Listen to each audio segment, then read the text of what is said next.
Hello everyone and welcome back to Captiva Key. This is episode number 3. Right here, this is kind of a bonus episode, you could say. I didn't plan on uploading this, but I didn't plan on having my game being broken for a week. So this is like your bonus upload of the week. I'll still have the regular video on Sunday, or at least that's what I've been trying to do. That'll be episode number 4. And yeah, so this episode right now we're working on the waterfront. You can already see some of the stuff I've done.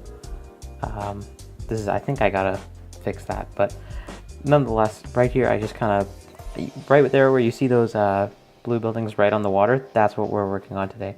It'll end up looking completely different by the end of the episode, and it's probably my favorite area in the city so far. So right now I'm making like a little marina kind of thing, downtown marina. I think it looks okay. Probably could have been a little bit better, probably could have a little bit of detail, but in the end I think it turns out pretty alright.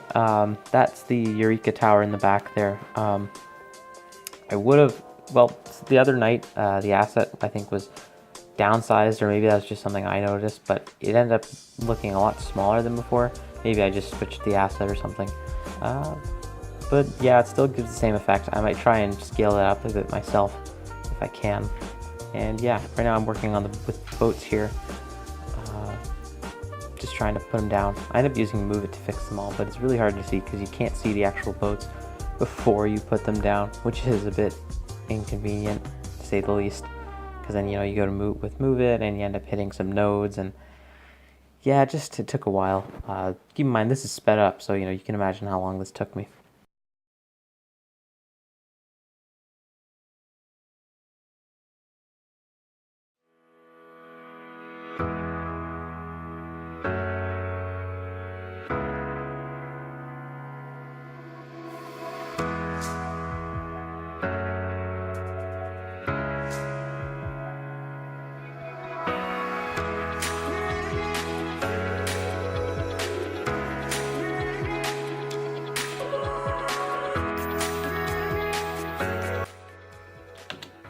So right here, what I'm building, it's what brings the whole area together. But it all kind of happened as sort of like, it wasn't supposed to be this big, really. When I started, I just thought, well, you can't have this much water when, like flowing around a marina, right? Like there was a ton of waves. And I thought, oh, well, that's not going to look very good. So I thought, okay, let's put a breakwater kind of thing going on. That kind of turned into something a lot bigger than I intended at first, but I think it ends up looking great anyway. Right here, I'm just putting up some seawalls because I'm not going to put the keys or the Ks or whatever. That just wouldn't look good at all. So yeah, you see I put down some of those piers. I don't know how well those fit in or how realistic it is, but I think it looks okay. So yeah, so there's that island there, which is based off of I think it's like Brickell Island or something in Miami. I decided to throw that in because it's a nice little, well, it's a pretty important thing actually. If you see the Miami skyline, you'll notice that, or you should just go on Google Maps. But right here, I'm continuing working around this area. Yeah, so I just put down some of these for a while.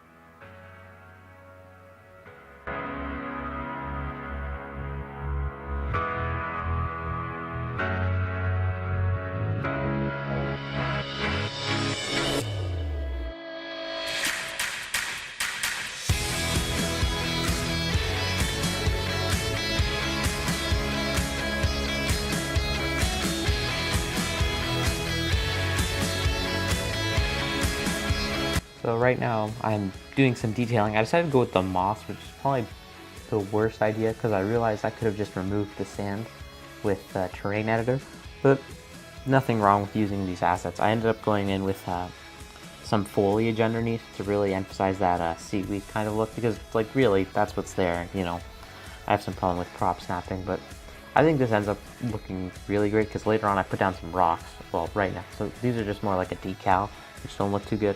But then I realize if I ever find them scrolling through here, I find the big, like, surface rocks, like right there. So I find these, and I just kind of go crazy with them. Because my mentality was like, maybe that this was more tropical than it really would be, like that there are these rocks. But I think it just looks great because like the whole idea behind this like area that ends up coming out of it is that it's like a it gives the feeling that it's less urban and downtowny than it really is, like with these rocks in the marina and everything. And later on you'll see I almost do suburban houses. I don't want to say suburban, but detached housing basically, I guess, for really wealthy people. So that really just helps push that effect. Like, so maybe this would be like a more recent kind of development thing, because the whole idea behind the city is that it's like growing, right? And like obviously development is done by private developers and stuff. So, you know, having everything done looking similar in certain areas is really not a huge issue. Like, I mean, that's pretty realistic if you ask me. I wouldn't really know all too much about urban planning. But right here I decided, you know what, let's just go crazy, connect the whole little island, because there's no reason not to. Like, it looked like they'd connect anyway. So like I might as well put this little area in between, and then the boats would go out near the river. Well, near the mouth of the river. So right now I'm just trying to fix how the, I guess I'll call it the breakwater, but it really ends up looking more like a beach, almost like a resort, but, you know, geographically speaking, it's more of a breakwater. So here you'll see I kind of had the idea in my mind at this point of what I was going to go for. I didn't really have any idea of what assets I was going to use, but, you know, I just kind of went with it, see what would happen. And right here, I'm not sure if I showed it all, actually, but you'll notice by the next episode that that island right there, I don't know what I'm going to call it at this point, but by the next episode, it's almost completely done. I got some of it on footage, but I didn't get it all.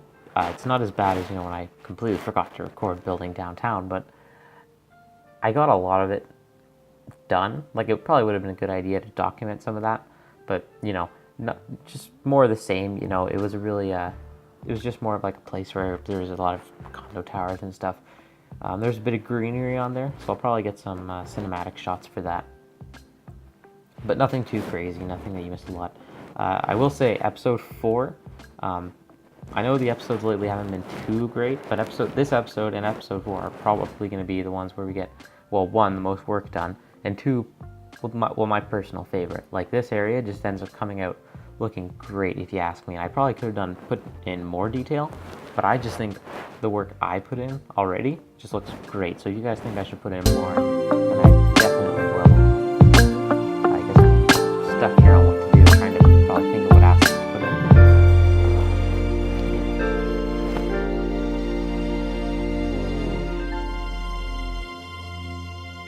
So I was toying around with this, but then I realized, you know, this is a much newer area.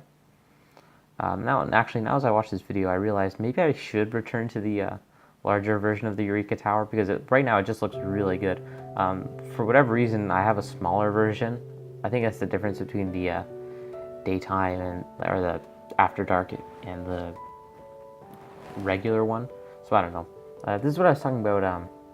Suburban. It's not really suburban. They're like apartments, kind of.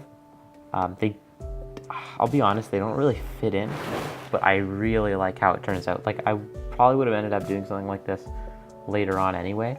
So just having this downtown, like, because then you can just say, oh, like, we can just pretend that there's really, like, it's like a 2 or 3 family kind of thing, or it's just for rich people, sort of. And I figured, oh, well, I might as well put towers in between. I decided against using those because I remember at some point I wanted to use more of Sauron's assets, and he has these really, not monotonous, similar buildings. They're from somewhere in Dubai, of course. Don't know where, of course, but I decided to put them in between just for the first little bit, because then it really gives, well, not just that resort feel, but it reminds people when they see the city, you know, that this is downtown, right? Like, this isn't exactly, you know, this isn't a suburb or anything. And I know in Miami they do have those like island communities, but I'm just assuming those are for really, really rich people. So there would be really no point in me having those like it is.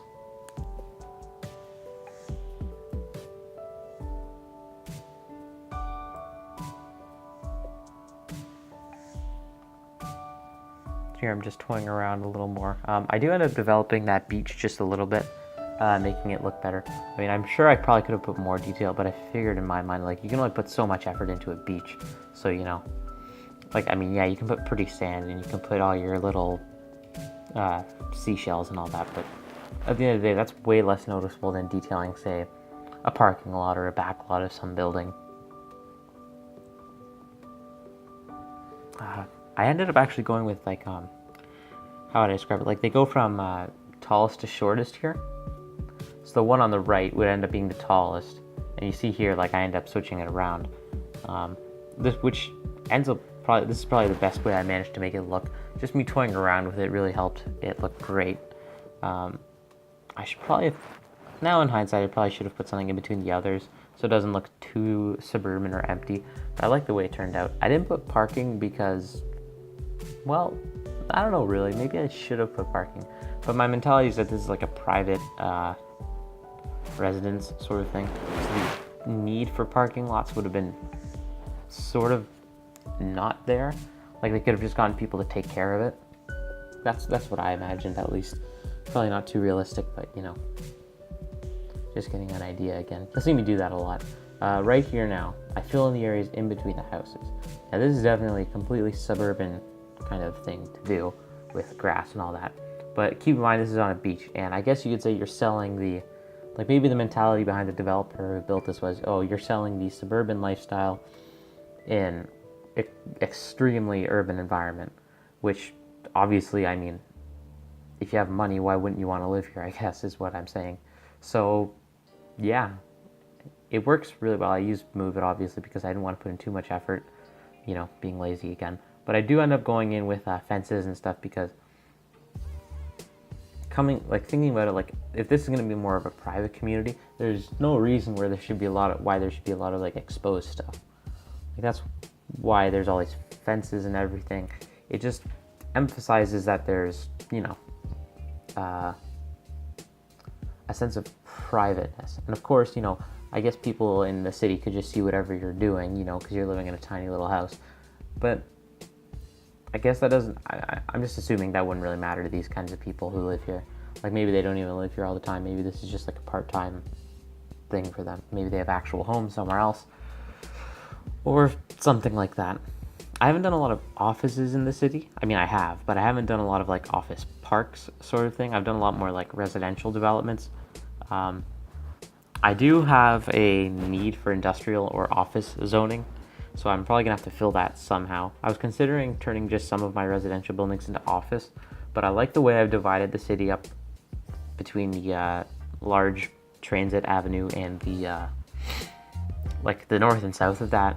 To the north, it's all like your offices and whatever, and to the south it's all residential, which looks really great. Like, I think that was a great way to divide it, because I know if I didn't do that, I probably would have had it a really mishmash of everything, which wouldn't have looked too great. It's easy to tell too, because like when you're looking at the city, I mean, aside from those big blue buildings by you know, Suron again, aside from those, like, most of the residences there are fairly shorter compared to the office buildings behind them, and they're a lot newer. Like, you get the feeling that these are newer apartment buildings, you know, like the offices. I purposely didn't put in a lot of new office buildings because that would have just probably put the whole city as a whole over the top. Like, it would have been really unrealistic to have a lot of you know, modern offices and apartments, because, like, of course, you know, this is a city that's going through like some kind of property boom, but at the same time, like, this isn't like a country that's just growing now. Like, it's obviously in the United States, so like there's no reason for the whole city to be booming in that sense, because like that, I will definitely have those kind of really crappy, crummy inner city suburbs that I assume are probably present in Miami. I'm not sure what they look like. Like, I have no idea what inner city suburbs look like in Miami. I have a rough idea of what outer suburbs look like, at least how they're designed and how the buildings work, but I don't really have a thorough idea of how the inner city looks. Yeah. So here you see me going back detailing the well, around the buildings again. Yeah, see, there's another issue with me and move it. I ended up making this parking lot look great.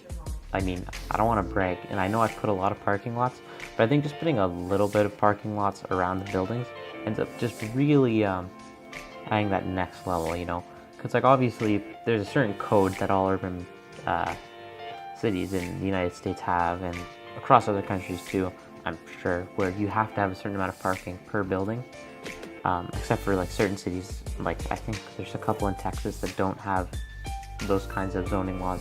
Anyway, so I just wanted to have that because like it makes sense, you know, like there's obviously going to be parking, and of course as the city becomes more dense, there won't be as many parking lots, which is something I've clearly done because like there's certain areas that look really neglected and are full of parking lots. But meanwhile, there's areas like this that don't really have as many. Like they're definitely here. Like I'm definitely putting them in, but well, for one, they look nicer,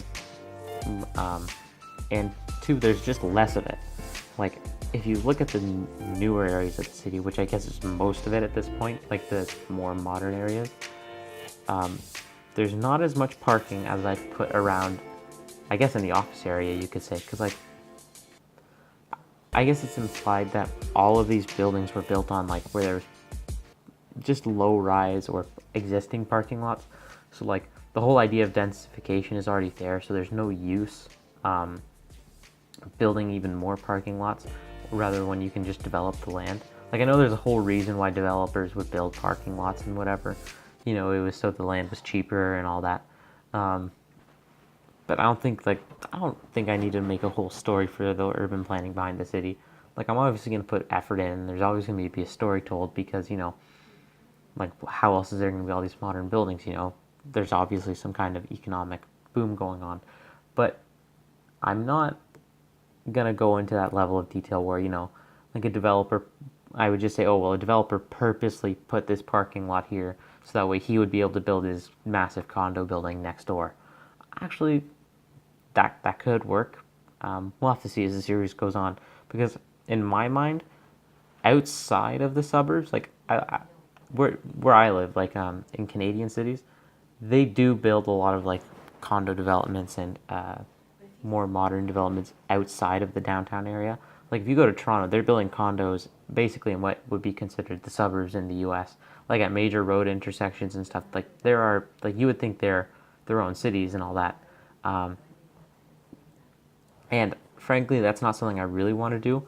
I might do a little bit of it, but I don't want to focus on that because that doesn't really encapsulate like the kind of city that, well, this is. Like it's based on Miami, and I guess I would keep that kind of development closer to the waterfront, like more spread out.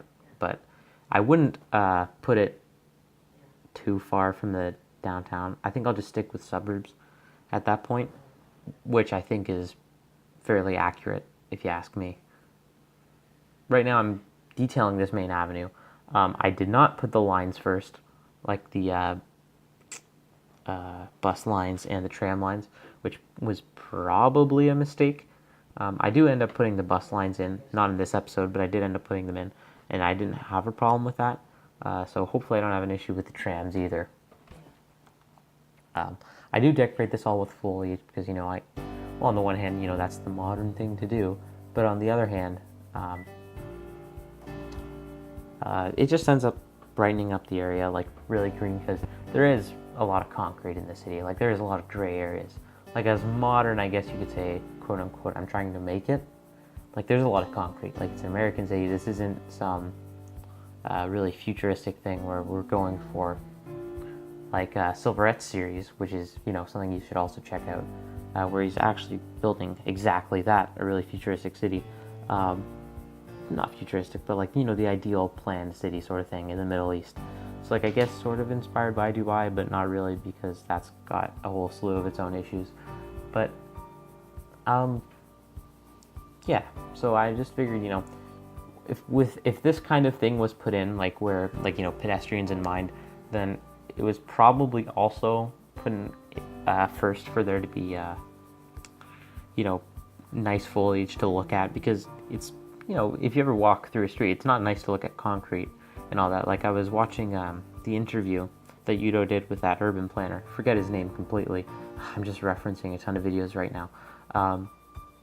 where he interviewed an airplaner and said people want to walk down nice streets. It'll encourage people to walk, which I think is quite true. And I know I'm using that in a city where right now I'm doing the same thing but for public transit, but I think the same thing sort of applies. Like if the view on taking the bus, and it's a lot nicer to take the bus, and you know your transit and commute time is way less, well then people will take the bus. Same with trams and stuff. So the nicer you can make it around here, and I don't want to say worse, but the less appealing I make it around the highways, I think it'll give that kind of feeling, because I do end up detailing the highways, and like American highways, I don't want to say they're falling apart, but they're not like marvels of like just aesthetically pleasing roads. Like the roads are usually, at least near where I am, the US roads are fairly cracked and not a very nice color, but that's a nitpick, I guess you could say, because from where I live, all the roads are a nice, almost dark black, like they are in my city actually. So yeah, I put down more tiles here again, you can see. So yeah, I'm just going off on highways and such. I do end up making that highway to the left of the downtown look pretty grungy. I'm pretty sure I got that on camera. I put a lot of large decals, and I do make it does look kind of nice, but if you zoom in, you see there's a lot of like wear and tear on it. I would change my highway textures just for like that kind of area, but the jet black just looks really good, and I was wondering if maybe I should change my road color. It's like a lighter color, just because darker colors aren't always the best idea in hot environments, but from what I've seen, it doesn't really make a difference. So, you know, I'm just detailing this area. I mean, in my mind, this would have been the town hall to start. This would have been like my town hall sort of area. But for one, it's too small for a city the size that it is. And two, it's not a very city hall kind of asset. So I guess that's something I'll have to do in the future, because that doesn't look like a city hall at all.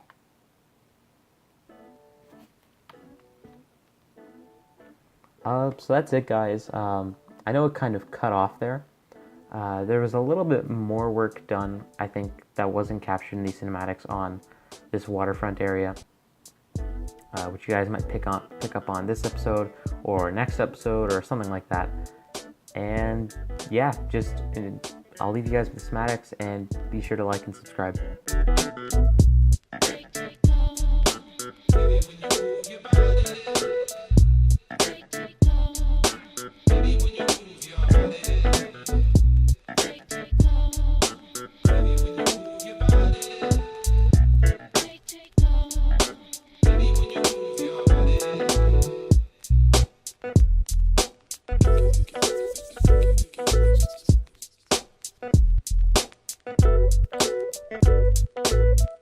Thank you.